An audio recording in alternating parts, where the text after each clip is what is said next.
Hi, friends. My name is Puesto Enrico. I'm the Puesto de Mexican Talking with Famous People, also known as Talking de Famous de People Yoples. It's like regular Talking with Famous People, except with more burros and tequila. Today I want to talk about prickle types. So we talked about there being a type that is your trigger type, right? Indeed, Ghost. Well said. A type is your trigger type, which for me is ESFP, and for ESFP is ENTP. Well, I think your prickle type is a type that you find prickly, unnecessarily prickly. And that's going to be somebody who's got the same second and third as you, but the opposite version of the dominant. So for INFJ, it'll be ISFJ. For ENTP, it'll be ESTP. So ESTPs and ENTPs will find each other prickly if they deal with each other in real life. And the reason for that is because, yeah, chat's working. I see you, Legends Fall. Hello with one L. Chat is working. Chat is working. La la la la la la la la la la la la la la la. So, anywho, ESFPs and the ENTPs are going to trigger each other. The equivalent for INFJs is going to be ISTJs. Right. Now, in contrast, the prickle type, my prickle type is ESTP. Rachel's prickle type is ISFJ. Let's see. Like an INTJ's prickle type would be that. Do you know how depressing that is, Winston's mom? Do you have any idea how depressing that is? Because, of course, my channel was well underway before Lijo came around. When she originally came around, she was this little channel that got offended when I type placed her, you know? Your prickle type has the same 2-3 as you, but the opposite kind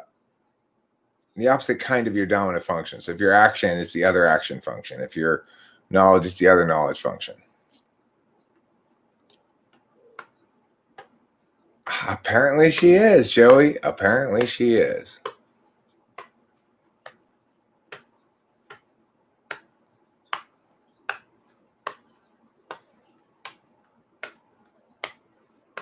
So prickle type is the type that you're going to find prickly. In other words, your way of being makes them be like, hey. You're always think like, God, why are you so sensitive about what's obviously important?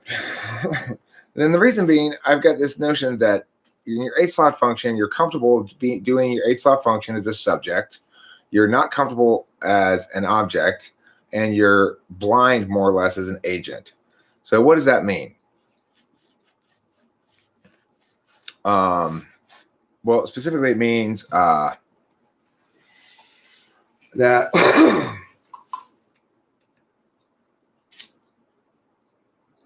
for example, I'm comfortable doing SE stuff that I need to do to accomplish my primary goal, which is expert intuition. I don't really understand how I go about doing that, which would be an agential frame. And I hate it when people SE me. I hate to be leveraged. I don't like being critiqued on my SE. So, in other words, I'm blind as an agent, active as a subject, but also resentful as an object.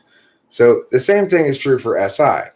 So for Rachel, she's active as a subject, even though it's not a subject matter. Like, in other words, SI is inherently a knowledge function. It links more naturally to agency. But in the 8-slot function, it's it ends up expressing most naturally as a subject, blindly as an agent. So she doesn't really understand how SI comes about, and isn't really good at receiving SI information. But resentful as an object. So, in other words, she doesn't want to be the subject of somebody else's SI critiques. This is true, I think, for probably every type. So, for an INTJ, it would mean they have the same relationship with SI, that it's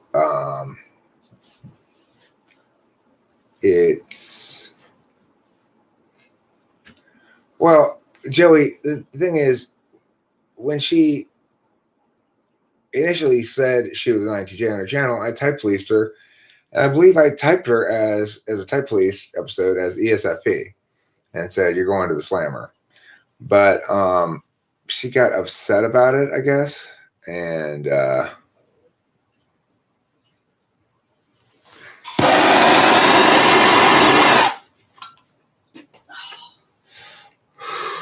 told me to take it down or something. We had some exchanges. I don't know. I don't even really remember what they were. But I remember at some point, I think she came and was like, hey, sorry about that at some point later. And I was like, I don't even know what you're talking about. So this is normal for me. People come and say, hey, sorry about that bad blood between us. And I go, bad blood? Did we have bad blood? I had no idea.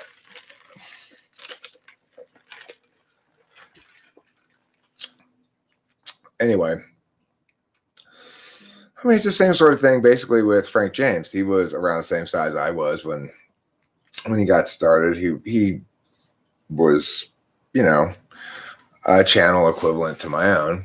And then all of a sudden he blew up. And now he's got shit tons of stuff, shit tons of subscribers. The thing is, I've got a couple choices at the end of the day. I could try to maximize stuff like that, but it would mean not live streaming right now. It would mean not talking with everybody about everything all the time. It would mean some other kind of approach, I guess.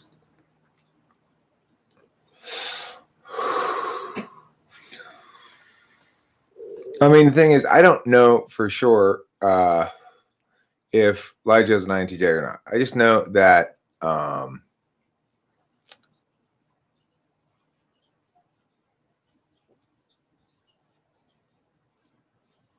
yeah, it's true, Sky Gear.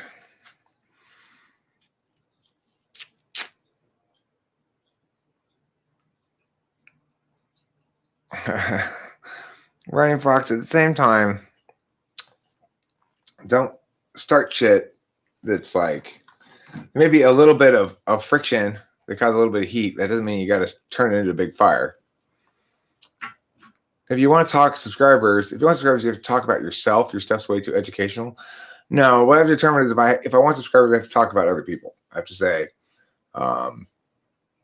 here's something about you and your important type. Here's what I love about INFPs. What makes them so special. 7 delightful truths about wonderful INFPs that make them incredibly special. People will want to watch that video. It'll get a lot of views, I bet.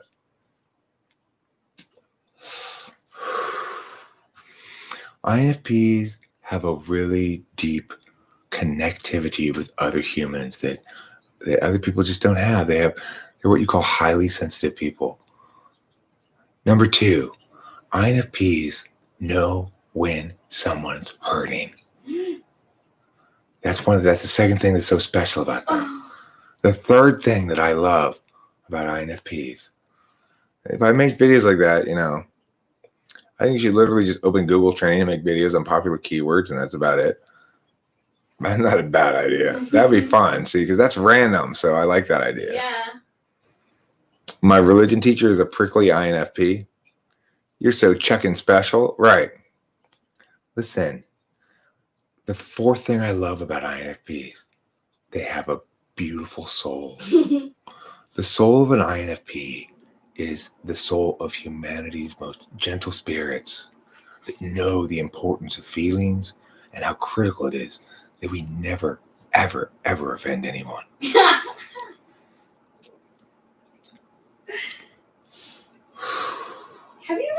Corey cry?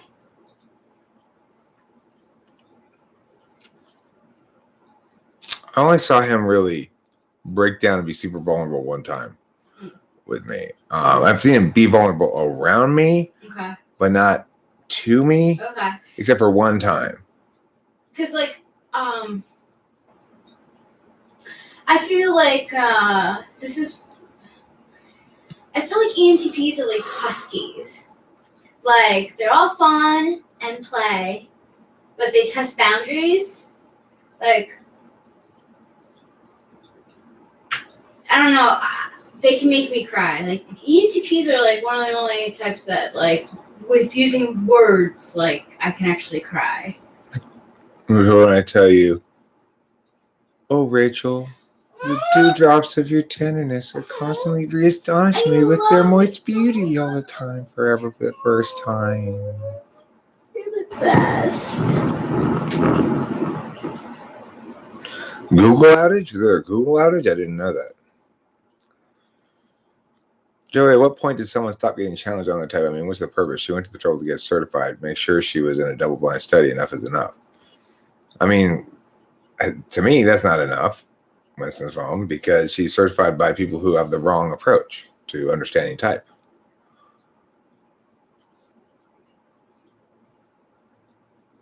Your MBTI test says INFJ. We disagree more ISTJ.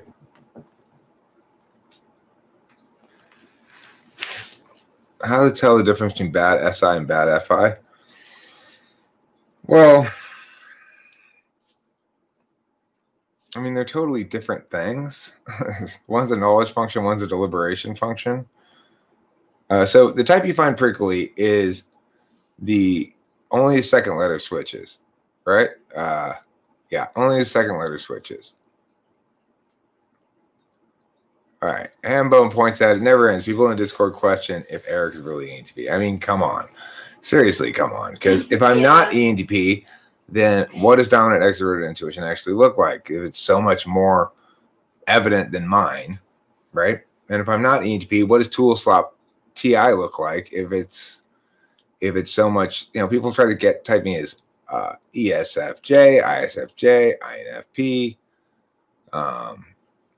and it's ridiculous. It's like, if I'm anything other than an ENTP, then everybody else would have to be retyped. Basically, everybody in the world would have to be retyped if I'm not an ENTP, because, right, my extroverted intuition as a dominant function is not only so obvious, but so persistently, publicly, it's so persistently and obviously made public, Okay, well, question mark, I've already determined you're possibly cloud, or if not, another ESFP, so I'm not going to bother with what you say.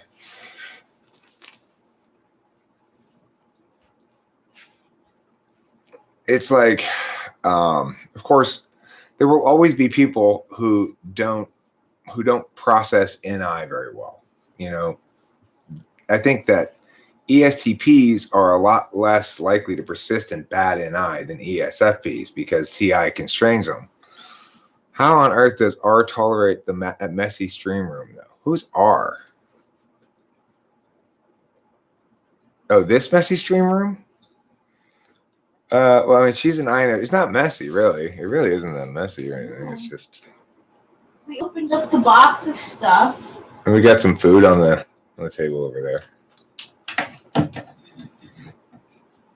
I mean, I don't know if you are cloud, but you're very cloud-like. In other words, you tend to make unsubstantiated claims and try to either make provocative statements or mistake provocation for intellectual exchange or something like that.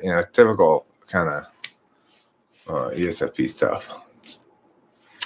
As an INFP, you're prickly and you refuse to apologize. Well, according to my notion right now, ISFP would be the type you'd find most prickly around you. That's really what we're talking about with the prickle type. You find them prickly and they find you prickly. So for me, that's ESTPs. They find me prickly because they're constantly trying to push somehow on my SE in ways that I don't like. And so they can tell before they even know anything about me that they think, well, he's a little prickly.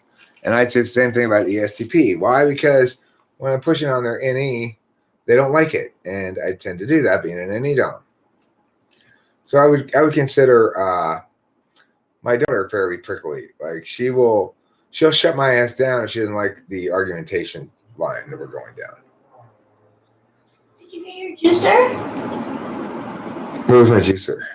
Oh no, I didn't. Can you get it for me? Yeah. I've got a huge I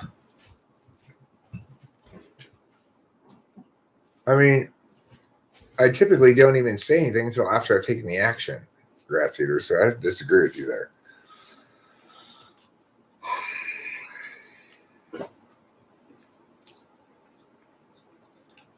Okay, question mark. Your question mark. That doesn't change the fact that if you are behaving just like Cloud, it's still not acceptable, so try to behave yourself. Now, Rachel's going to get a juicer, a so-called juicer. Periodically, I get these, they grow on top of my nose. If I did never pull these juicers out, I'd have a nose beard all the way down the bridge of my nose. It'd be like a third eyebrow right here. But Rachel is...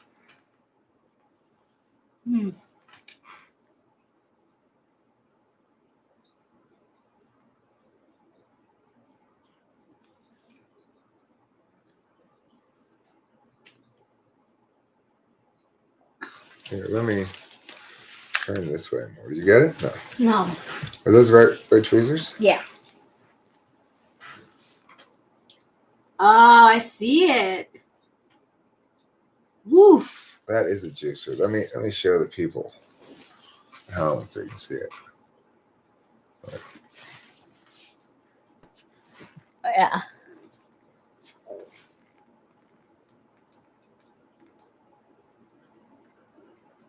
Let me just put it right here. See.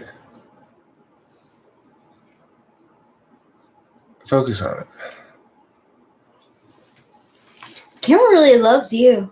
Oops.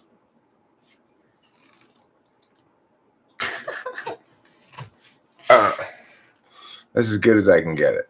Anyway, that's a big nose beard. Yeah, that was a nose beard. You definitely push on my SE from time to time. Yeah. Like, it's funny when Legends Fall is saying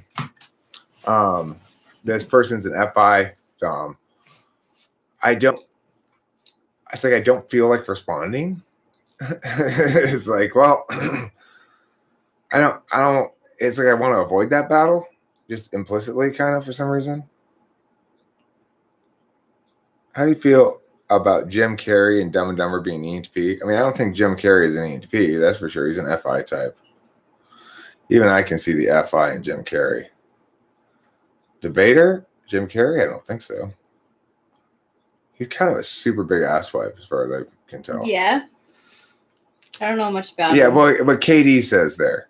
That's the best term for him. Have you met him, Katie?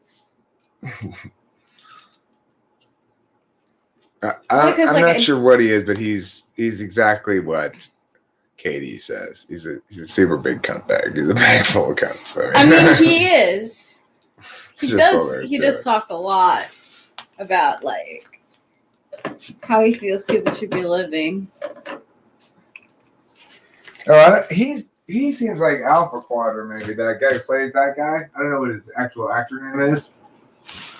Who? The guy who plays the other guy in Dumb and Dumber besides... Oh, yeah, Jeff Daniels. Jeff Daniels.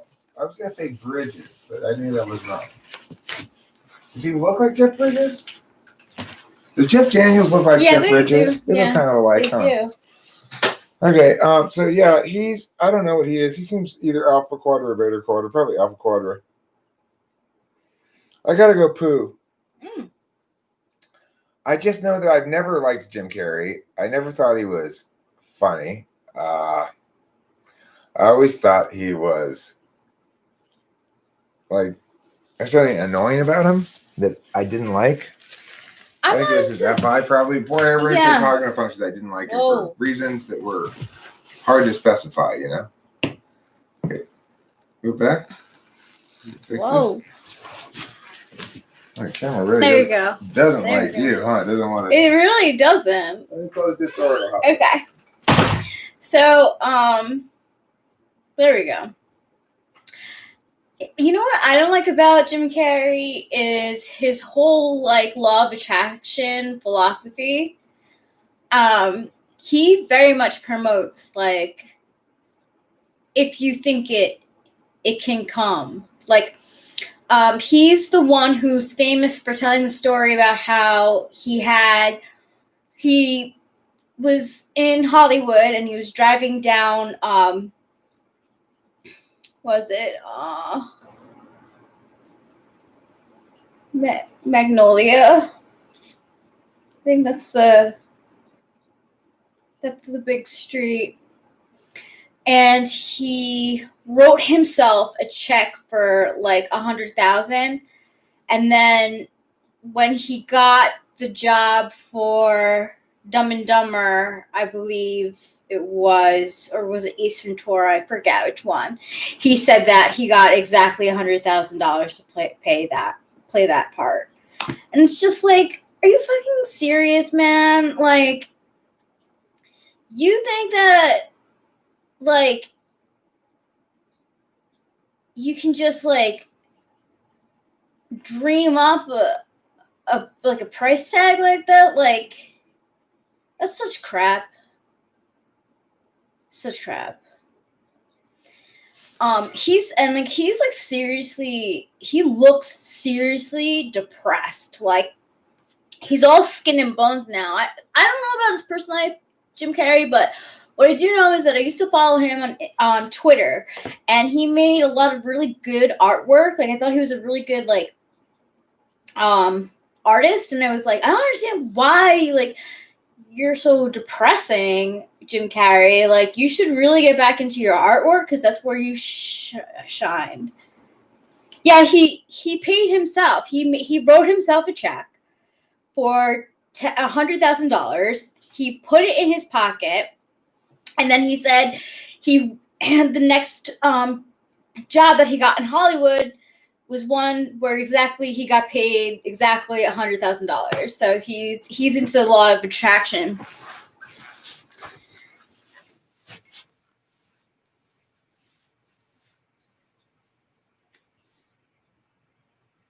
Yeah, he talks about Illuminati and stuff. He's very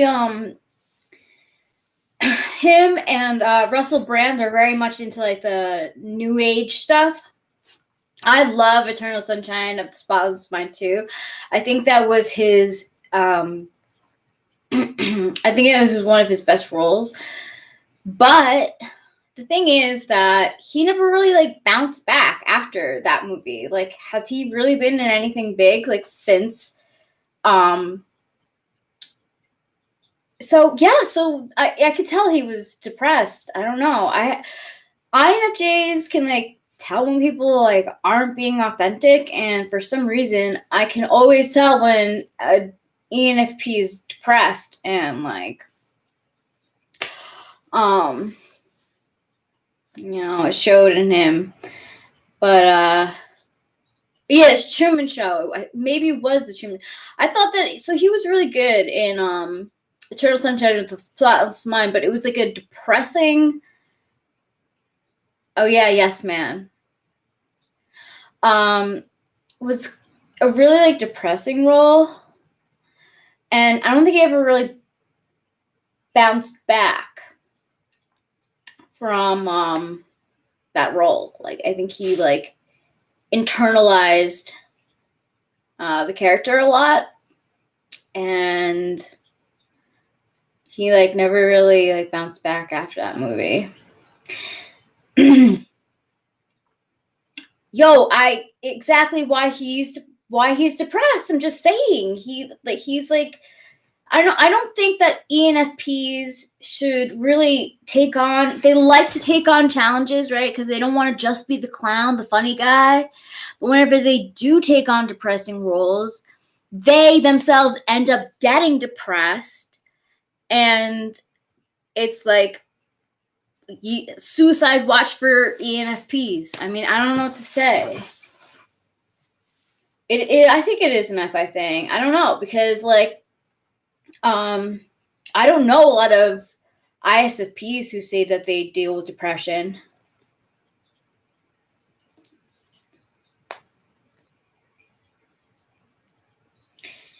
Well, Steve Carell. I mean, he's ENFP, I believe, as well, and like he's tried to make a career out of doing serious.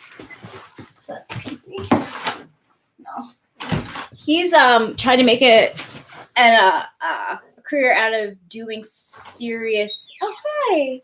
Out of serious movies, and it really hasn't worked for him. And I think he's sort of depressed too, honestly. That is a good analogy, RC. I mean, depressed ENFPs make me sad. Happy ENFPs make me depressed. What's Rachel not listening to? Question mark. Yeah, Gen Xil. I am listening to you.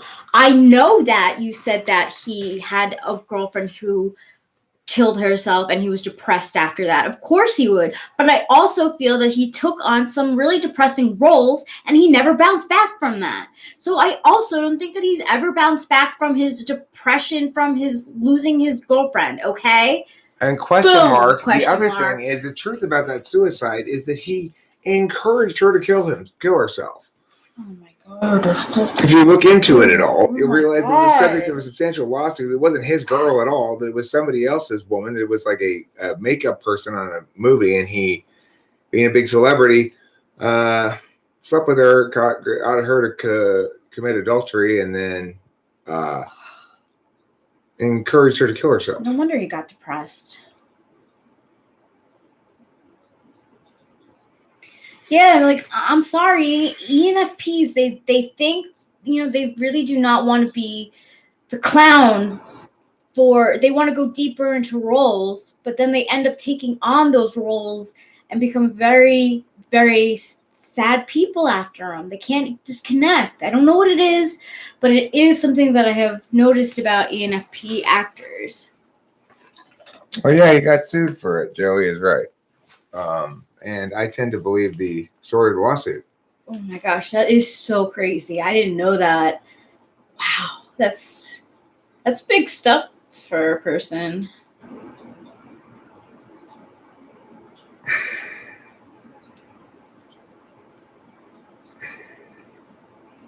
Yeah, I saw your text.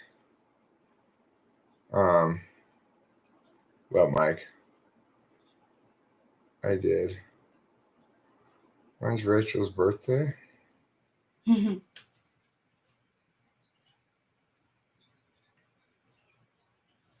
doesn't.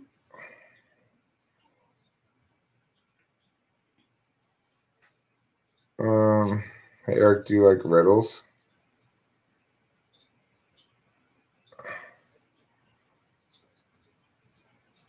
Sure. Yeah, that's a good point, Joey. They need to keep things moving, but they need it. They honestly. So I was talking about how ISFPs, like, they were saying how like high FI maybe like people get depressed, but I don't know any ISFPs who are clinically depressed. I don't know. I have no clue when it comes to that stuff, but I just like, I know that he's into the new age movement big time. So. Evelyn says, what do you think Ricky Gervais is? I'm not sure. TI of some sort, maybe an alpha or beta quadra. I think he's alpha or beta quadra. I'm not sure which. So regarding whether or not, what the evidence and so forth, Google it.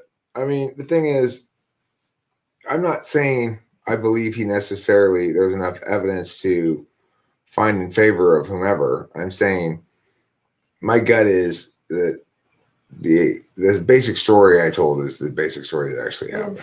I can believe it. So, judge payment is taking too long for my needs. Then again, everything needs to happen fast these days. What do I think of Teal Swan? I mean, I don't like her. I think she's a huckster and a no good Nick who's using NI as a tool function instrumentally to serve her own purposes at the expense of whomever doesn't care. It doesn't matter.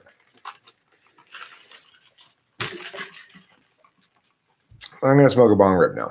Ooh, can I join you? Sure. You think Ricky Gervais is an ENFP? Pretty sure he's TI. Seems to be. His positions on things are pretty TI. I don't know Alexis Texas. I don't know who that is. It's a porn star. Oh. Who's talking about Abraham. That's what I think of Alexis Texas. Never heard of her before. Teal Swan is I mean, I think Teal Swan is, well, I put it this way. I don't think what you have to say in general is good for people to hear. Okay, with Teal Swan, I tend to find that she generalizes based on her own, like, lifestyle. So, like, she's very into, like, empowering women to, like channel anger and whatever in certain ways. But she's also, like, disregarding her past. Like, apparently she had, like, a dark bringing up. And, like, she just disregards it totally. Like, no, everyone goes through all these things. Like, no, not everyone does. Teal Swan. Not everyone does go through those things.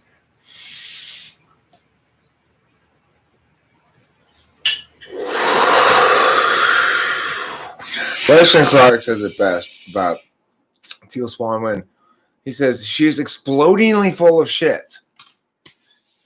I think that's correct. That's exactly Life Synchronicity. Oh, nice. Says she's explodingly full of shit.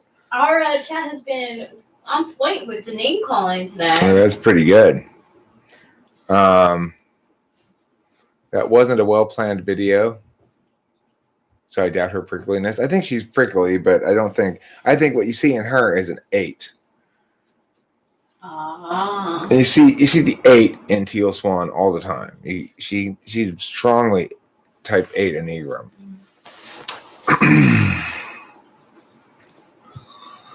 Does something in my SI perhaps recognize the gypsy archetype? Is that why you hold back on finding her genuine? I don't know if it has anything to do with any sort of archetype like that. It's basically I see her as using NI disingenuously. In other words, for my countervalued, for what to me is countervalued as a purpose. She thinks that if somebody can use her bullshit to accomplish some outcome in their life, that she's done something good. She's wrong, you know? Just because somebody uses something you say to accomplish an outcome doesn't mean you've done a good thing. Because, in fact, you've told them the wrong thing and they've accomplished an outcome based on that thing, and it turns out to not be a desirable outcome for them, then that's a pretty funny question mark. Question mark says, Buddhism told me not to get attached, but I'm still worried if Buddhism is right for me.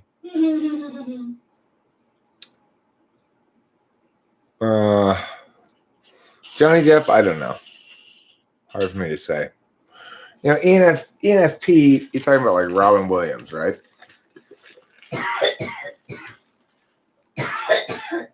So one of the ways that you can tell apart an ENTP from an ENFP is ENFP humor doesn't ages less well than ENTP humor. ENFPs are likely to have a bunch of like excessive SE in their humor, to be less droll, less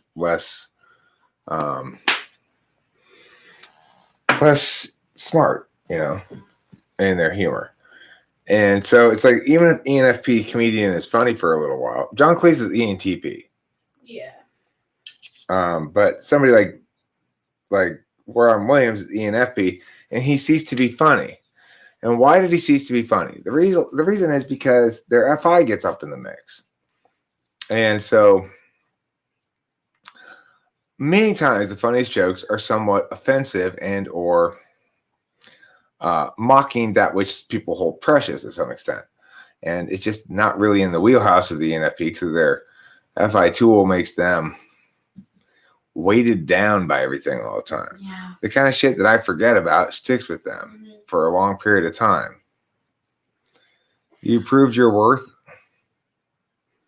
I'm glad you proved your worth. I didn't know it was in any doubt. I thought it was like I've never like my mom like rarely embarrassed. Well, when my mom makes blanket like dumbass statements, like I'm always like, Mom, like you're so out of touch. But like today, when you gave her that like scenario of a naked guy hanging, she talked about kinks. I'm like, no, earmuffs. I emailed Anthrax. So I had a chance to talk to John Cleese is ENTP, and as a consequence, he stopped making comedy stuff before he stops being funny.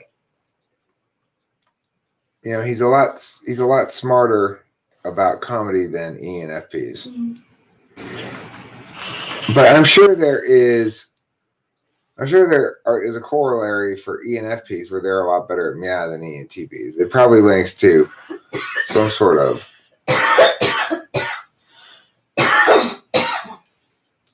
TE something, I guess. Some sort of TE something. What's Rooney Mara? No, I don't know who Rooney Mara is. Seamus the Drunk, I don't think you're an ENFP. Do you think you're an ENFP? I'm not shitting on ENFPs again. I'm not. No, we were just talking about I'm just saying there's a corollary. Carrey. There's a corollary somewhere where ENFPs are good at something that's TE. I actually don't think that Jim Carrey is an ENFP either. I think Robin Williams is an ENFP. Oh, you don't think Jim Carrey is? No, I think Russell Brand is an ENFP. Yeah, he is. I don't think Jim Carrey is an ENFP. Really? I think he's probably ENTJ.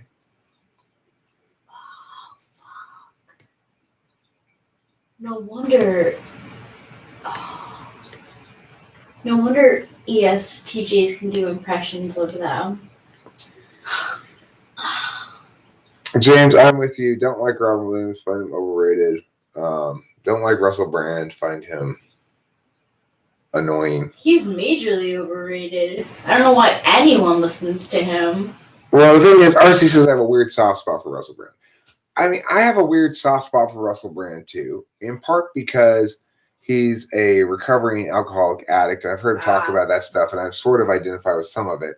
Of course, he didn't do it like I did it, right? So here I am. I gave up the drug that caused me problems, which is alcohol. But I retained the right to do whatever other drugs I want. So, okay, do I know more ways to test NI than the rat test? Well, funny you should mention that. It segues nicely into the conversation I just had with Rachel's family members. So I just chatted with Rachel's mom and Rachel's sister, and Rachel's mom's an ESTJ, and I went into the conversation pretty sure that Rachel's sister was an ESFJ. I left the conversation still sure that Rachel's mom was an ESTJ, and I'm convinced that Rachel's sister is an ISFJ. So the thing is, what happened with the rat test is that, in fact, it sort of invalidated it as a polar test. Rachel's mom was okay about it, pretty good, not terrible. Okay, not polar, better than polar for sure. Yeah. And the other ways I have of testing NI were not very definitive either. So it remains the case that I don't really have a very good way of testing NI. I think the rat test links to being an intuitive in general, but not necessarily to being NI. Rachel's sister was really good at it, and she's an ISFJ. Rachel's mom was not as good at it, but she's better than polar. As far as the scenario question goes, Rachel's mom was able to come up with scenarios, even if they didn't necessarily make a whole hell of a lot of sense. They didn't. She just wants the problem to be solved. She's like, well, when you were talking about the people who come in with flip flops and like beachwear on get killed, she's like, well, that place would be closed and like. My dad was an interesting response. Was when I gave her the scenario about the pharmacies where people keep getting killed, she objected on the grounds that pharmacy would be shut down or they would have adjusted so that it wouldn't keep repeating the same problem over and over again. Russell Brand is the only ENFP that makes you believe in the whole INFJ ENFP synergy thing. Somebody that believes too much in typology will never reunite. Reunite with whom? People say Santa Claus is an ENFJ. I think so. Makes sense. That does make sense because I like Santa Claus. I used to get the jitterbugs the night before Christmas. It was very hard to get me to go to sleep, and my parents would had problems like putting the presents under the tree because I would stay up all night. Friend is trying to catch Santa. Yeah. I would guess that an NI tool user would be better at it. Finding where's Waldo. That would be an interesting test to give and see how people do on that. We could do it with you. Put you in a picture. There's no way an ISFJ could put together that whole toy production thing. ENTJs are the worst. BRB, I know everything. BRB stats, dude. They can. I ask about ENTJs. Sure. So I find them to be incredibly flaky. Like they only like to go to things where they feel like, I guess that makes so much sense. Because I'm just connecting dots and I'm like, Patrick was always so flaky. Like, why the hell was he always so flaky? And it was because he, like, importance and networking were, like, so important to him. Oh, no wonder. It would piss me off so much. I'd be like, what the fuck? We had, like, plans to, like, chill, and then, like, I don't hear from you, and then I hear that you're out with, like, other, like, sort of friends, and I don't get an invite? Like, damn. That's cold-blooded. That's ENTJ. He wanted to shake hands with the like ESTP lawyer friend that he's like best friends with now.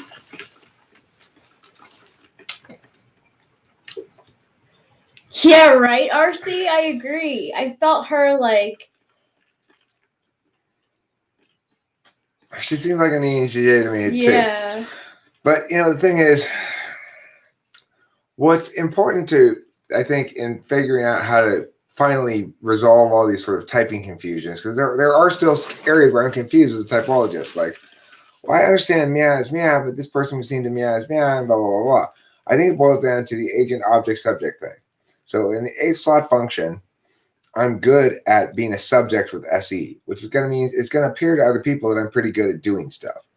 But I'm blind as an agent, which means I'm kind of unaware of how I SE or what it is. When I'm receiving SE, it's I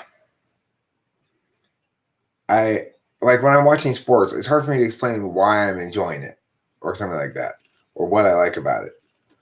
Except I don't know. It's hard for me to even think about. So as a thing that I know, SC stuff is confusing to me.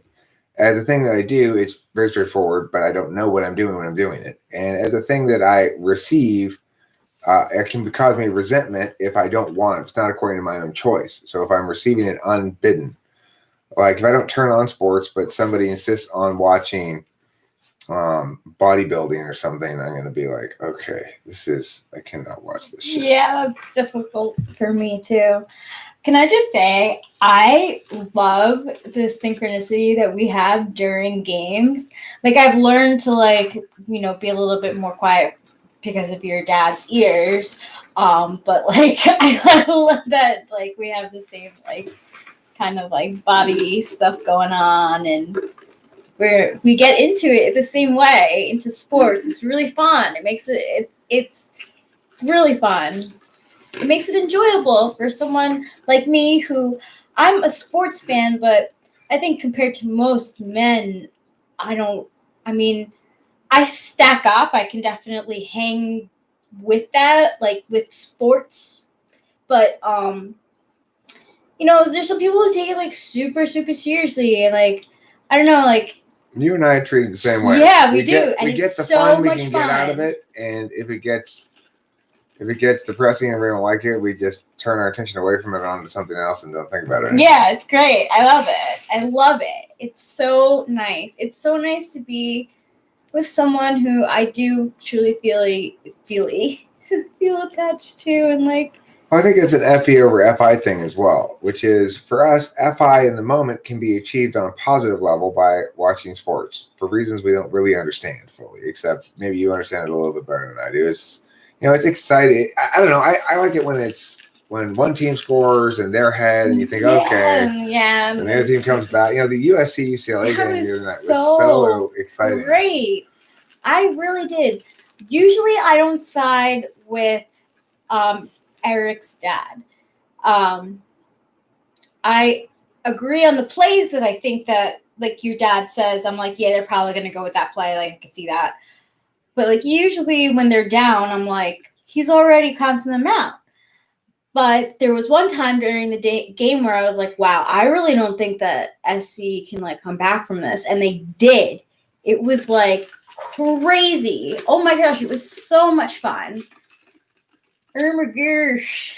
Yeah, it was. Well, anyway, about George Carlin.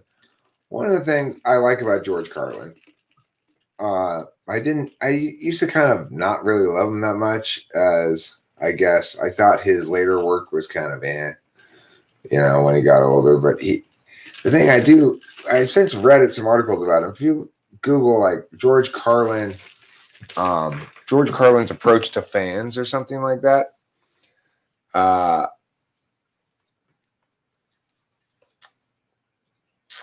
then you'll see that he had a very instrumental but also FE framed kind of approach to fans, which is to say his position was anytime anybody wants to come up to me and ask for an autograph, take a picture, I'd say, of course I will. No problem. Happy to do it. Blah, blah, blah. And the reason is because it takes me a couple of minutes and it earns me a lifelong fan.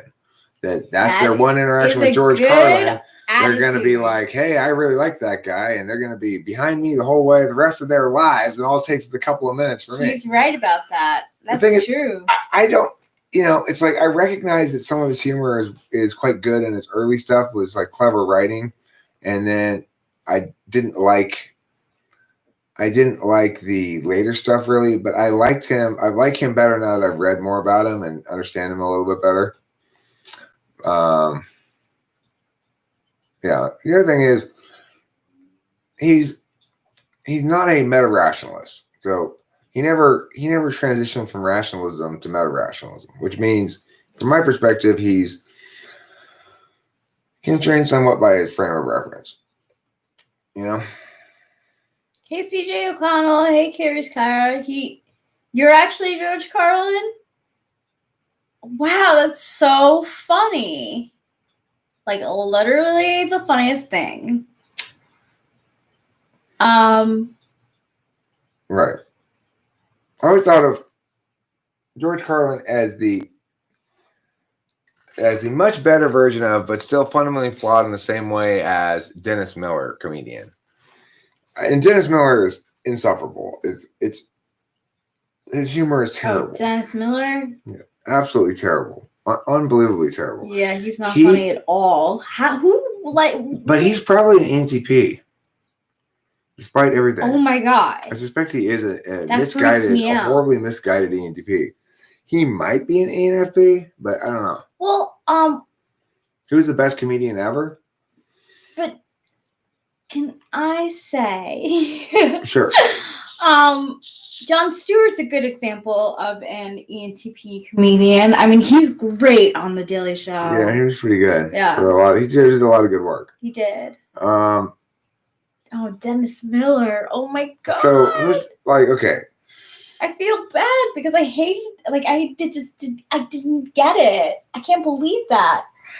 I don't know Bill Hicks. I'm not sure what his stuff is like. I've been talking about some about comedians lately and looking into them. So probably like my favorite stand-up comedian when I was a kid, and I still think his stuff's really quite genius in its construction, is Steve Martin.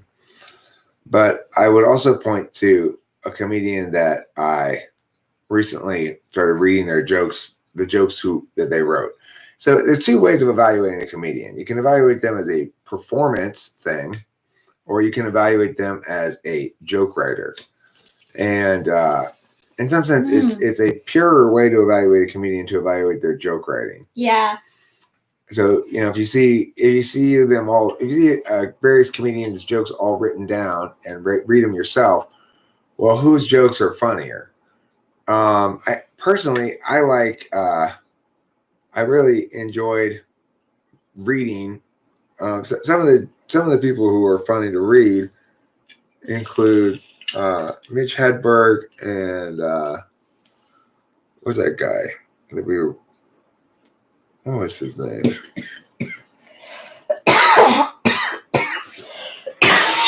A really super dry guy who said like the jokes are important. It's all about them. The guy who wrote the joke that said you can't have everything. Where would you put it? That guy. Yeah, I don't remember his name. I was hoping you would remember. I can't think of it. He's funny. He wrote Not really, as funny as really you. good jokes. He wrote really great jokes. Deadpan delivery. 80s comedian. Stephen Wright. Yes. Stephen Wright's a really good joke writer, I wonder if he ever wrote for SNL. Stephen Wright, I don't think he wrote for SNL. Yeah. I remember I looked him up the other day, and he's a really good joke writer. The thing is, to be a good joke writer, you also kind of have to be able to do a good delivery of your jokes too, So then that's where your jokes get out into the common world, unless they're so funny when you write them down that they can be just shared like that. Stephen Wright jokes. You want to see if I can do a Stephen Wright imitation? Yeah. That's what the chat said. So For some reason, like typing my sister as a possible ISFJ, or if that's what she is, is really calming to my ontology. It really is. I'm not joking. I don't know why. It just is. Because I thinking of myself as being her supervisor type growing up, I was not like that. I was not on top of her at all, or I wasn't supervising. She supervised my brother though. She still does. So, okay. Stephen Wright jokes. Or Stephen Wright imitation. I was sad because I had no shoes until I met a man who had no feet. So I said, "Got any shoes you aren't using?" It's a good joke, right?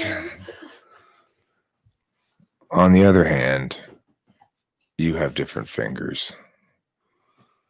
Another great Stephen Wright joke, right?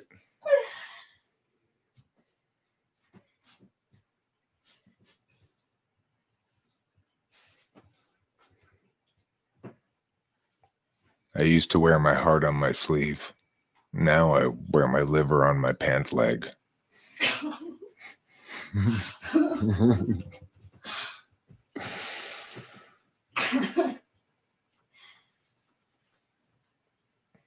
If you were going to shoot a mime, would you use a silencer?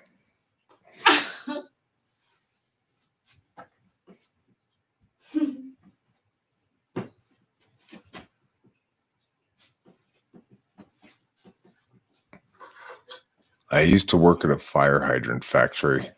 You couldn't park anywhere near the place.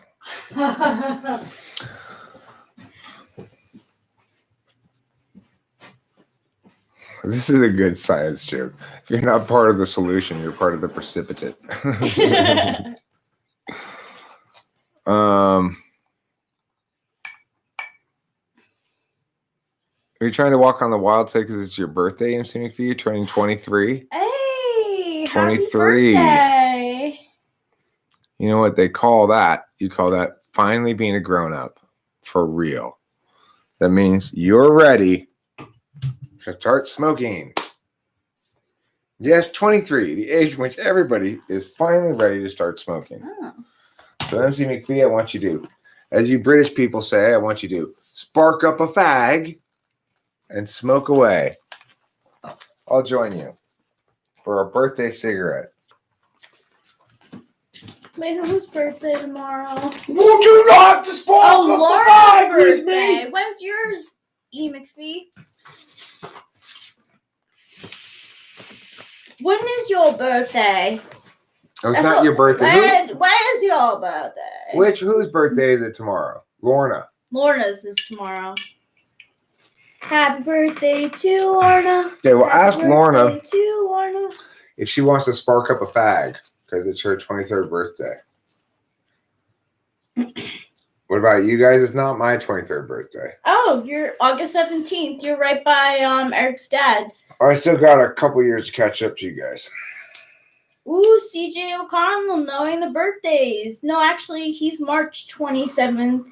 You're March 27th. He's April 27th.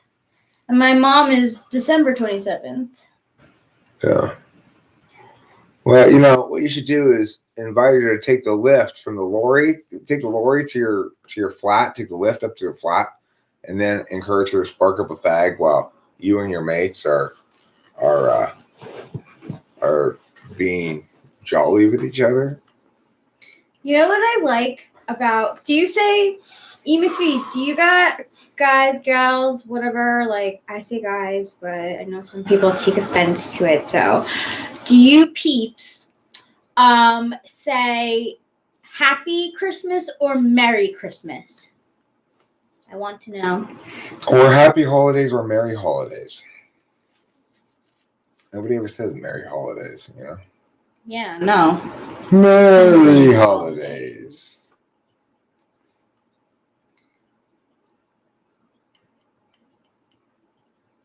Merry Christmas. And she does say Happy Holidays. Happy holidays. Yeah. Not Merry Holiday. I think happy seasonal calendar set aside time. Seasonal calendar set aside time. That's what they should call it, to be completely non-offensive. I like that. You know, this last year during Merry seasonal too. set aside calendar time, I enjoyed several different religious holidays concurrently. When I was a hostess, I would always be so happy to be like, Happy Holidays! I was totally that chick, like in the front of the, like, Happy Holidays! I'm being generic. Aren't you happy? Merry holidays. Merry holidays to all of you and your baby teeth. No, I said very fistless. Oh shit, it is. I said, I find you very fistless. Oh, fistless? I didn't say Merry Christmas. I said very fistless. Fistless, but I don't like to fight, that's why. It's because you haven't any fists. Yes, I don't. You have to make your hands like a ball. So what's the problem with that? Then you don't have any fists if you don't have any fists. But I do have fists. You're very fistless. Yes, no. And the crappy few deer morning around here Easy to shoot. Pish posh. Crappy few deer. Take your No, I said. Take your trunks and walk out that door. I said have a very fistless, crappy few deer. That's what I said. You Oh. misheard me. I did miss you. I do have the wrong hearing. Why do you Americans sing Old Lang Syne? You mean let old acquaintances be forgot? Or meow, meow, meow, meow? Yeah. I don't know. It's I don't a know New Year's either. Eve thing, right? I Yeah. have no idea why. Everybody sings I don't that. sing it. Well, I mean, we all know it's the song for New Yeah, Year's Eve. but we do, yeah. Let old acquaintance be forgot. Acquaintance be forgot. For old lang syne. The only lyrics I know are "Old acquaintance be forgot." Yeah, me too. Is it a song about? It's a Scottish song. It's about old acquaintances being forgotten. Except because they're Scottish people, they can't conjugate verbs correctly. What's the Robert Burns, a Scottish poet? Auld Lang Syne means old time's sake. Interesting. Learn something new every day. Yeah, we got the Scots up in here. CJ O'Connell. You think my English accent's very upsetting? Would you prefer if I tried to do like RAF pilot, like Oh dear. Where's your pipe? Yeah, those are RAF pilots who are still alive from World War II, right? Oh my gosh. We sing for old time's sake, for old time's sake. That's right. Yeah. That's why we sing it. Yeah. That is exactly why we sing Auld Lang Syne. I was hoping to bring back Happy Christmas because I don't know, I just wanted to say Happy Christmas. Let's maybe start going with Happy Merriness. Happy Merriness. It's the whole time. And a merry new cheer. Aww. Happy Merriness and a merry new cheer. I like that. Happy Merriness and a merry new cheer. Aww. I do wear a kilt. It's just that mine has been split into two legs. It's holly jolly Christmas. It's the Christmasest time of year. I don't know if there'll be snow, but there'll be lots of cheer. A holly jolly Christmas, and it is of this baby man.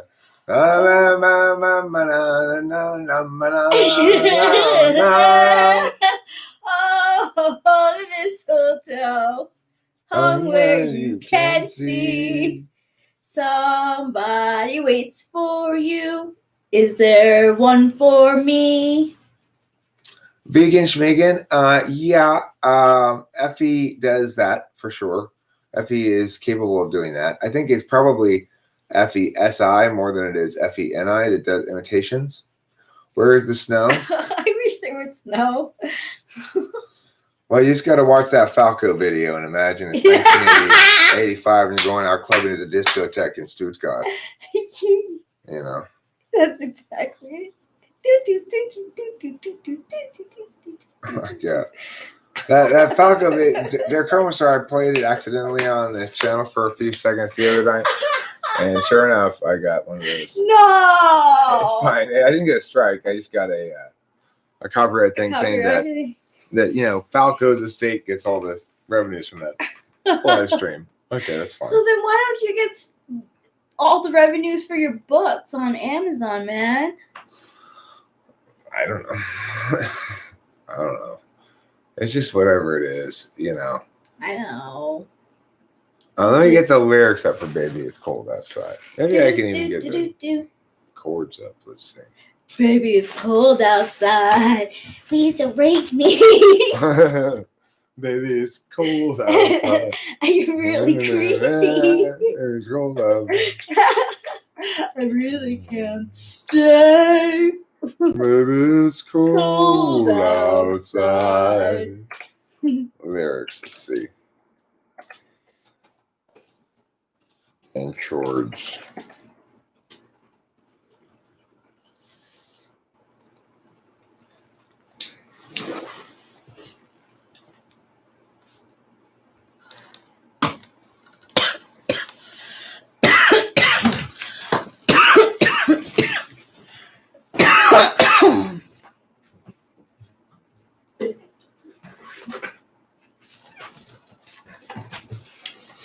Let's see what we're looking at. Fucking Eric. God. Jesus Christ. Let's see what we've got here. That was me comforting him.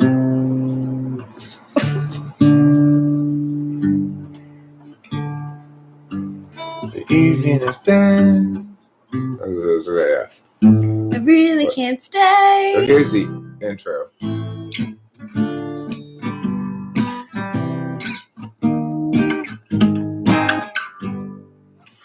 I really can't stay. Baby, it's cold outside.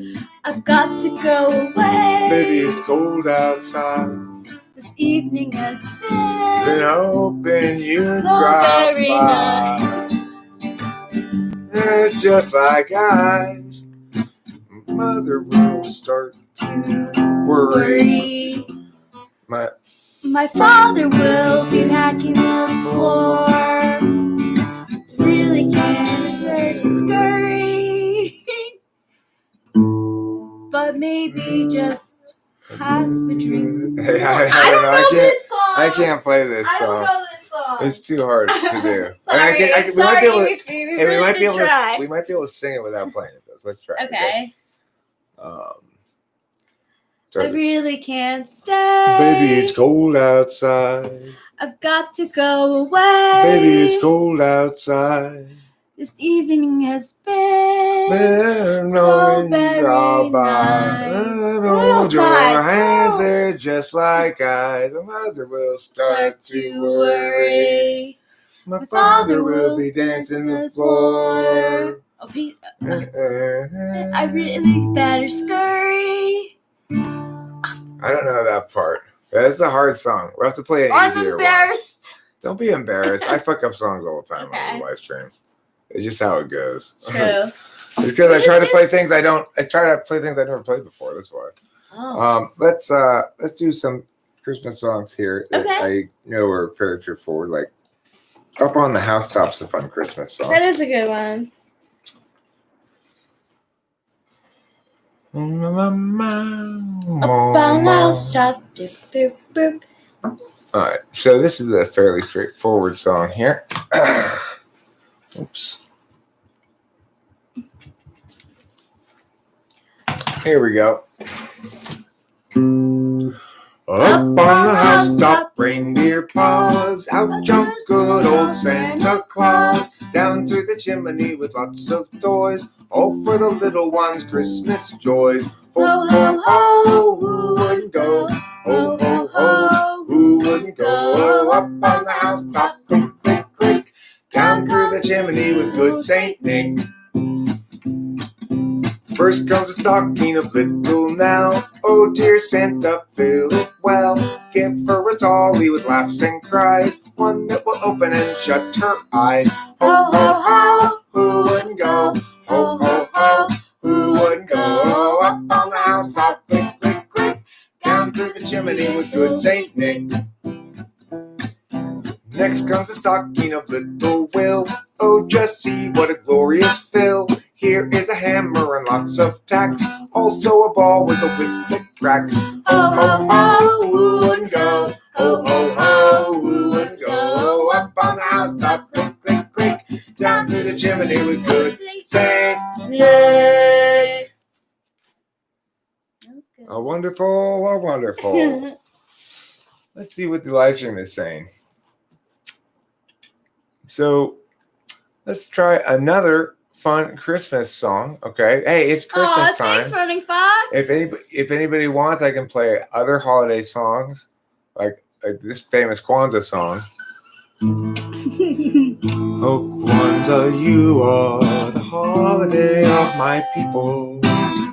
We've traveled here from Africa.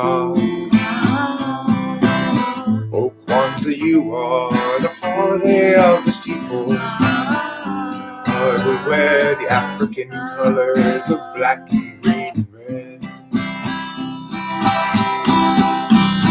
And even Kwanzaa, we love you. You're the best holiday there is. and even though It's part of the 90s. we just made you up, We brought you into this. still Kwanzaa, so serious and sacred of thee. Oh yeah. Celebrating all my African ancestry. Kwanzaa. That's a classic, a classic, Classic. Kwanzaa hit. Kwanzaa hit. As you see, we're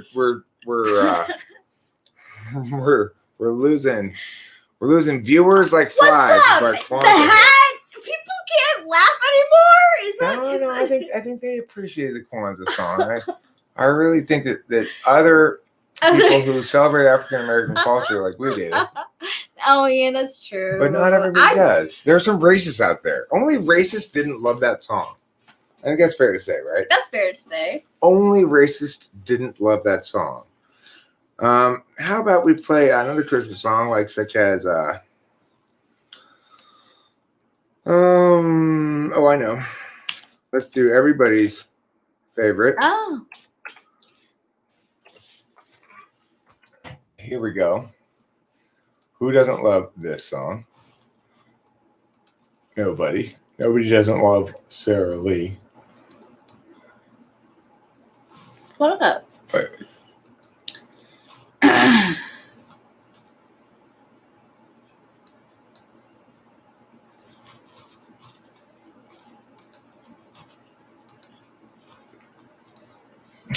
what is this thing? No.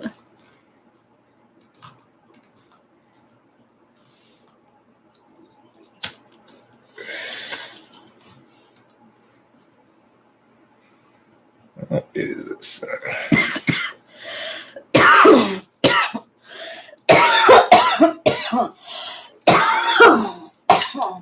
Okay, I don't know. White Christmas? All right, let me look up that one. I think that's a hard one to play, but I'll give it a shot anyway. I don't know the words to that.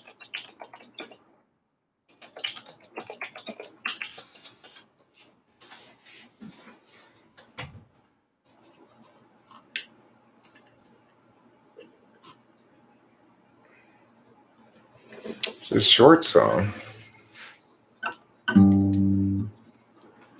Oh, I'm dreaming of a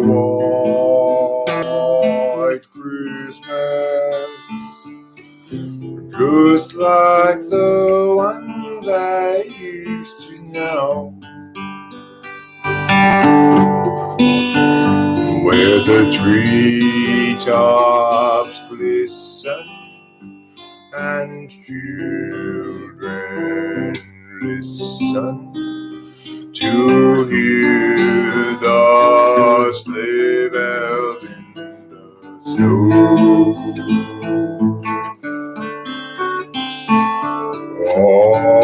I'm dreaming of a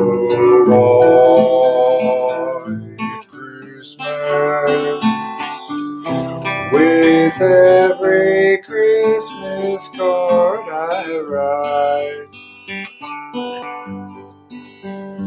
May your days be merry and bright, and may all your Christmas be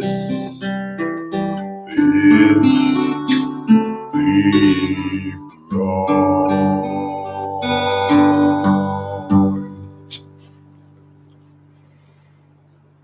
Thank you. White Christmas. done. The Christmas classic. Well done if I don't say myself. Thank you, darling. You're a wonderful lady. Thank you.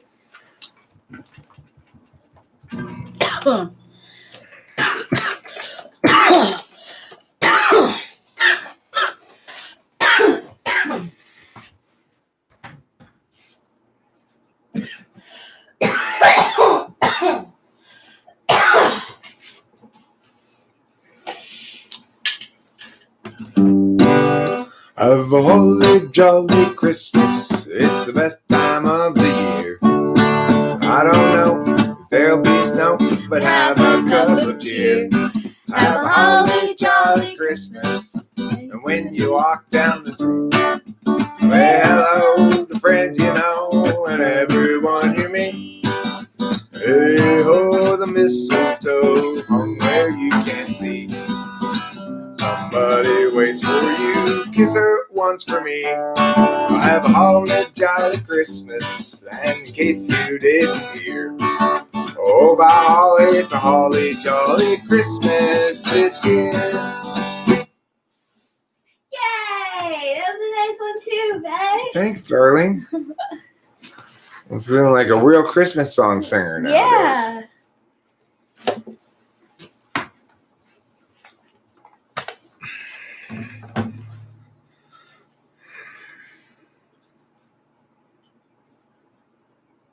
For my favorite one, I already know it's difficult to play. I'm going to take a shot at it anyway. This is my favorite one to play. My favorite one to sing, but it's pretty challenging to pull off for some reason. I don't exactly remember why it's challenging to pull off, but tricky chord. It says right here, tricky chords in the third section. Let's see. That's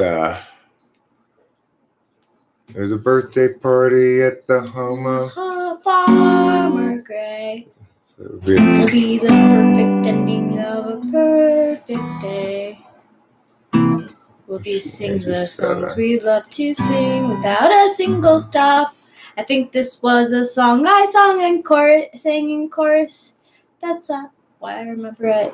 I think we'll be singing this song we love to sing without a single stop. Yeah. Here we go. At Let's see. the fireplace wall. Let's hear those sleigh bells jingling, ring, ting, tingling too. Come on, it's lovely weather for a sleigh ride together with you. Outside the snow is falling and friends are calling you. Come on, it's lovely weather for a sleigh ride together with you. Giddy up, giddy up, giddy up, let's go. Let's look at the snow. We're riding in a wonderland of snow. Giddy up, giddy up, giddy up, it's grand. Just holding your hand. We're gliding along in the boat under Maryland. It's nice and cozy and comfy, cozy are we. We snuggle up together like two birds of a feather could be. Let's take that rocking horse and sing a chorus or two. Come on, it's lovely weather for a sleigh ride together with you. It's a party at the home of Farmer Gray. It'll be the perfect ending of a perfect day. We'll be singing the song we love to sing without a single stop. The fireplace while we watch the chestnuts pop. Pop, pop, pop is a... Fuck! This song is so hard. It is really hard. Oh my god, it's and so I definitely hard. sing it for chorus because that's the only reason why I know. It's a really well written song. It is. It's interesting. Even though I already know that Rachel's not a huge fan of this song, I'm gonna play this one anyway because a whole different town. Old Little Town, but it's not my favorite. It's not. I just don't know it that much. I don't know. I forgot to put the town in. Silly Eric. Town. Oh, little town. I don't know. Not my little town. Oh, little town.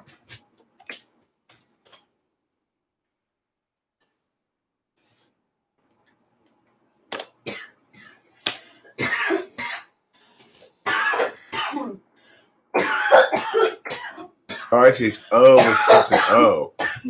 And no H. That's why I got it wrong. It's just O, Little Town of Bethlehem. Let's see how this one goes.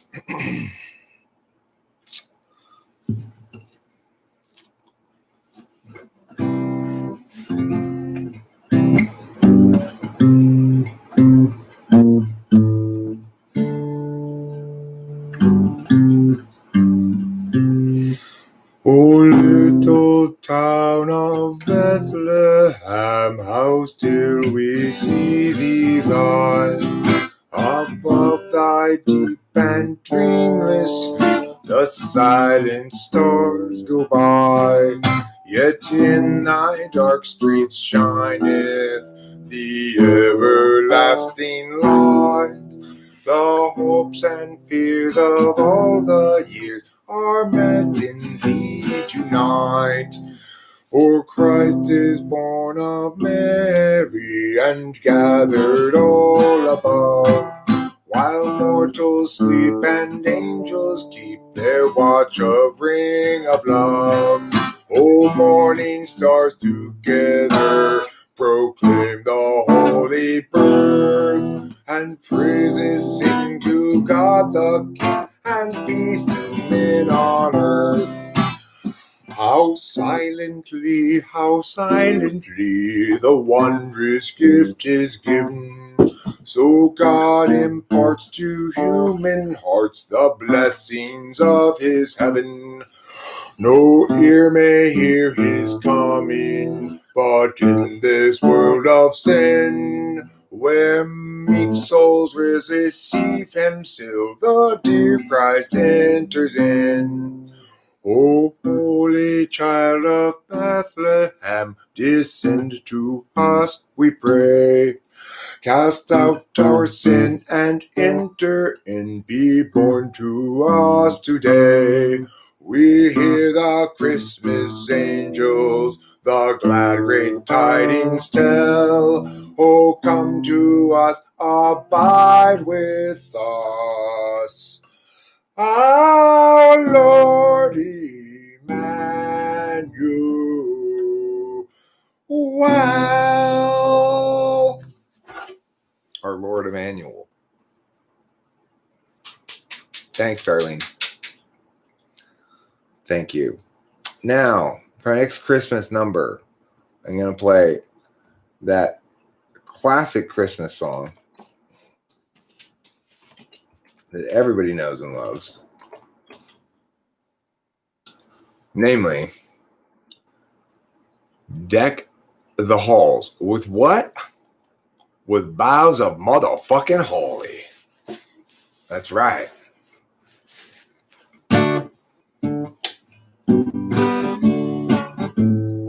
Keep the tune in mind and strum joyfully. Deck the halls with boughs of holly. Fa la la la la la la la. 'Tis the season to be jolly. Fa la la la la la la la. Fill the drink up, drain the barrel. Fa la la la la la la la. Sing the ancient Christmas carol. Fa la la la la la la la. See the blazing Yule before us. Fa la la la la la la la. Strike the harp and join the chorus. Fa la la la la la la la. Follow me in merry measure. Fa la la la la la la la.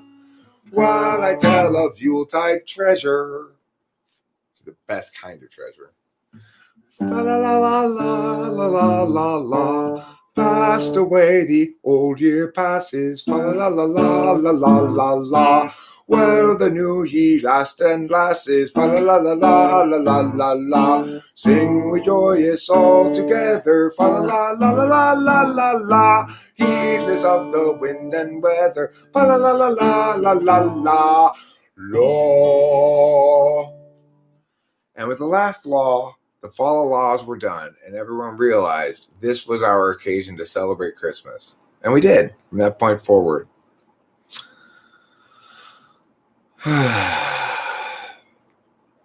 Zandy's just here to spread joy and love.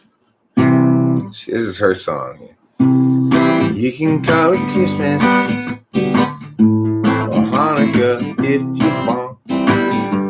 You can nonsense with me.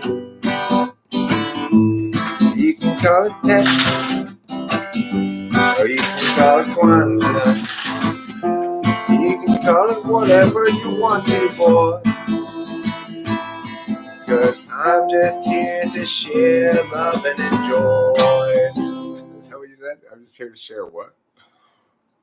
I'm just here to share, to spread joy and love. I needed to rhyme with love instead of joy, my bad. Because I'm just here to spread some joy and love. Spreading joy, spreading love. And they're both equally viscous. Warm them up in the microwave for 30 seconds if you want to have an easier time spreading them.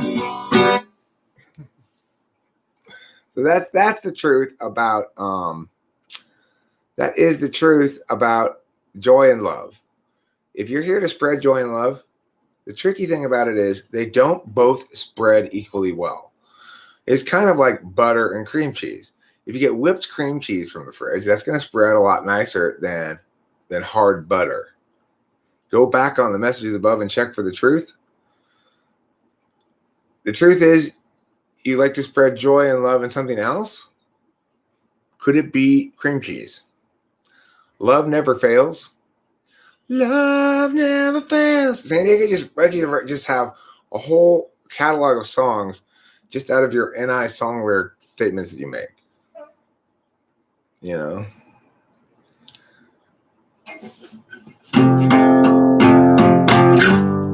Cause love never fails. Yeah. Love never fails.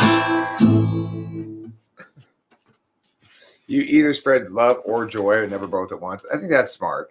You got to be probably an FE Dom to successfully spread both at the same time without running afoul of possible explosions. You know, they're both very volatile substances, joy and love. Easily explode. I'll give you all the cream cheese you can handle, mister. Oh, you will you? Well, good for you. Well, good for you. MC McPhee is a nun. Good for you. I am so glad you're a nun, MC McPhee. What happened was one day, MC McPhee said, I'm MC McPhee, and I don't want no D in me, so I am going to be a nun. I am MC McPhee, and I don't want to see your B. I don't want D in me at all, and so I'll be a nun. Yeah, I'll be a nun. I'll marry Jesus, his blood's the only cum that any man ever will get out on me. Cause my name is MC McPhee, and I don't want any D. I'll be a nun.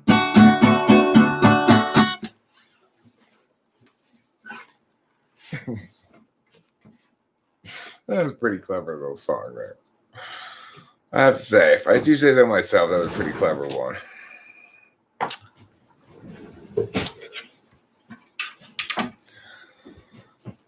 So, I don't know if you've heard the news, Rachel, but MC McPhee wants to be a nun. Oh, yeah? Yeah, she's going to be a Catholic nun. We've all decided for her. Oh, we decided for her. Yeah. I think that's a good position for her to be in. I just sang a song about it, in fact. I missed it. Called MC McPhee, Don't Want the D, Wants to be a Nun. Can't you see? You know. Well, how could she not be a nun now? Right, because It's in her destiny. won't see your P. Don't want that D. Gonna be a nun. That's her theme song now. Wow, that's so good. Very nicely done. That's probably the number one reason why someone wants to become a nun, right? They're just like, I don't want to deal with anybody humping me. So I'm going to be a sister of the cloth. That way, I can marry Jesus. Jesus is such a polygamist. He's got whole convents full of what he calls, that's what he calls convents, right? A convent is actually convent is actually a harem for Jesus. Wow, he gets a harem? Every nun is married to Jesus. He's the ultimate polygamist. Oh, that's right. Jesus is the ultimate polygamist. So in a way, it's kind of like the Playboy Mansion. Pretty much, he's got several of them all, all around the world. Yeah. He's really the first Mormon. He really Jesus is the first Mormon. Well known fact. Little known fact. Yeah, Jesus is your pimp. Jesus is your husband too. Though, so unless you're a nun. Be careful about what you say. It's like he's not a very good husband. He's kind of a dick. So you get home and he's like, he gets home from work. His job as a carpenter, and he goes, where's my dinner? And you go, Jesus Christ. And he goes, do not take my name in vain. So, that's why he has to have so many wives. Wow, that's why he has to have so many wives. Yeah, because he makes them all cry one way after another. It's just, he's known as one of the most verbally abusive. He's not a wife beater. He doesn't hit them. In fact, he just verbally abuses them and he washes their feet and say, "See, this is what I'm talking about. This is what it means to be Christ-like. Okay, you are not Christ-like enough, and I am not going to forgive you if you don't change that behavior." That's what Christ says to his wives. He doesn't treat anybody else like that. I think he might have BPD. I think you might have BPD too. So. Because when he was little, his dad was a lot more Old Testament. His dad used to be a lot more Old Testament back when he was little. Yeah. And he believed a lot. There more. Well, sure. He said, Jesus, if you don't knock this shit off, I'm going to send a plague and kill a bunch of people. And he's like, Daddy, don't. And God's like, lightning. See, you made me do it, Jesus. That's the game that God would play with Jesus when he was little. Oh. So, it's natural that Jesus has BPD.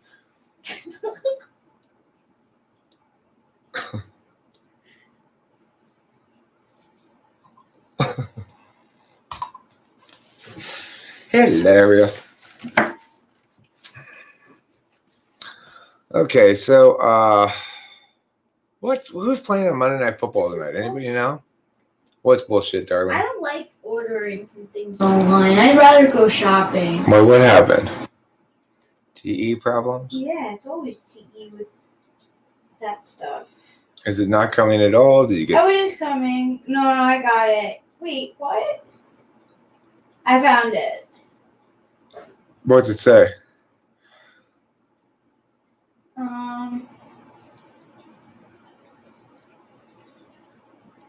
Estimated delivery 12/18 to 12/22. For what? For Your phone? an order, an order from Gap. Oh. Oh no, my phone. It's not going to be after Christmas, huh? My phone, I think, is probably coming closer to like New Year. Okay. I'm sorry. It's no problem at all for me, baby. I'm not worried about it for me. It doesn't bother me at all. Cool. I just, interesting. This game tonight should be an interesting one. Baltimore's 7-5. Cleveland's 9-3. And yet Baltimore is favored by a 66 to 34% ratio. I'm going to go with Browns then. I'm going with the Browns too as the underdogs. I want to see the standings as well for NFL football. I want to increase my THC levels. There you go. I already packed this. Good. I'm glad. The Browns. There they are. They're second in the AFC North, just behind the Steelers. Well, look here. The reason why they're probably not favored is because the Ravens, who they're playing tonight, 7-5, have a plus 85 point differential. The Browns, even though they're 9-3, have a minus 15 point differential, which means they've won a bunch of close games and lost a couple of blowouts. But I also want to draw everyone's attention to the possibility that the New York Jets this year will become one of the very worst teams in football history, professional football history. Yes, the New York Jets right now. The New York Jets right now are 0-13 with a minus 210 point differential for the season, which is substantially higher, positive or minuser, than in any other team. So if you're a Jets fan, this is not a great season for you. If you're a hardcore dyed-in-the-wool Jets fan, you are not pleased with the way the season is going. No. 0-13. Yeah. That's something. And they just lost 40-3 to the Seahawks, and they're playing the Rams this upcoming week. So they're going to lose again. All right. So calling it Cleveland because of the weather. So CBS. So CBS is saying take the points in Cleveland, and go with the under on the under over. It's bad weather, huh? Interesting. I'd like to see the Browns win it. I don't like the Ravens. I don't know why. Just something random about them I don't like. Baltimore. It's not like I don't like Baltimore. I just don't like the Ravens, you know. The city of Baltimore I have no real opinions about. I don't really think anything about it at all. It's so out of my frame of reference. Yeah. Like, I don't know anybody who goes to Baltimore. I have cousins in Baltimore. Have you been to Baltimore before, Rachel? Yes. So your understanding of it is quite there. Okay. There's nothing really Nothing going particularly on about it. I think of it in the same way as I think of Pittsburgh. It's like, what kind of place is Pittsburgh? I don't know. It's just some random, like Cleveland, Pittsburgh, Baltimore. There's like a bunch of bars. So especially in Pittsburgh, I heard there's a bunch of beer houses. What are they called? Brew houses, you know? Because it's so cold. So that's all they do is brew beer and talk about the Steelers. And watch sports. Right.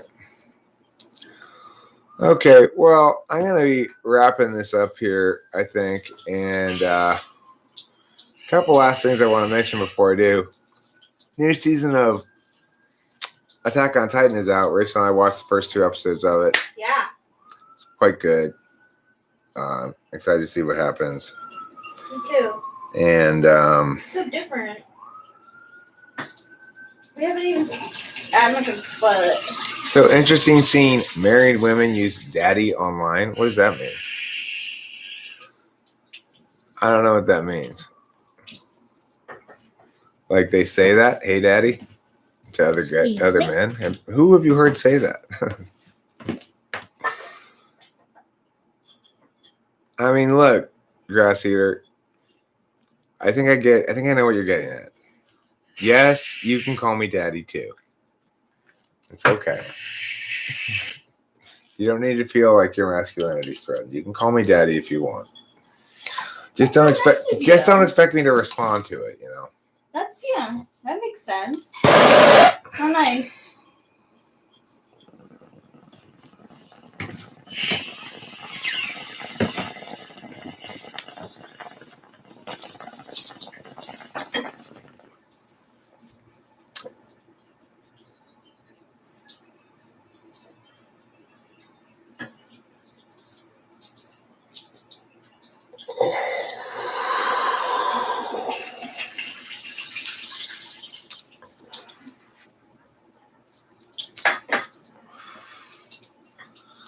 All right, everybody. Have a nice evening. Don't forget to eat plenty of cheese.